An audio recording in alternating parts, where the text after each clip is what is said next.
দুঃখ পেলাম।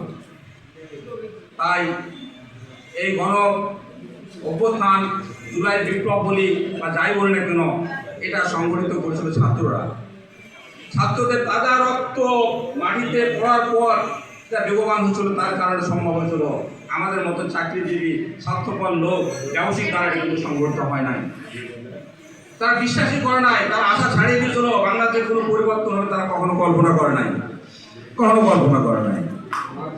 তাই দেখা গেল যারা বিপ্লব ঘটেছে, যারা বিপ্লবের নেতৃত্ব দিয়েছে, নাহিদ, সার্জিস, হাসনাত, যারা বিপ্লবের নেতৃত্ব করেছে, তারা যখন মুক্ত চিন্তা প্রোগ্রাম করতে চাচ্ছে, জুলাই বিপ্লবে যখন দিবসকে পালন করতে চাচ্ছে, জুলাই বিপ্লবের কথা যখন বাংলাদেশ আকাশে বাতাসে ছড়িয়ে দিতে চাচ্ছে, তখন যেখানে যাচ্ছে সেখানে তাদেরকে ঘেরাও করা হচ্ছে, সেখানে তাদেরকে বাধা দেওয়া হচ্ছে, তাদেরকে মারা হচ্ছে, তাদেরকে হত্যা করার পরিকল্পনা করা হচ্ছে এই 2 বছর যেতে না যেতে।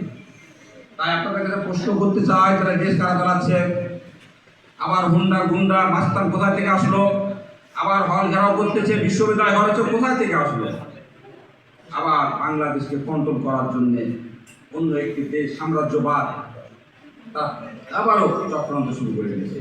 তাই ছাত্র সমাজকে বিরুদ্ধ অনুরোধ করবো, আপনারা ঘুমাবেন না, আপনাদের বিবেককে জাগৃত করবেন, আপনাদের বিবেককে ন্যায় অন্যায় ভিত্তিতে পরিচালিত করার চেষ্টা করবেন, তবে কেউ বাংলাদেশকে আবারও দখল করতে পারবে না ইনশাআল্লাহ।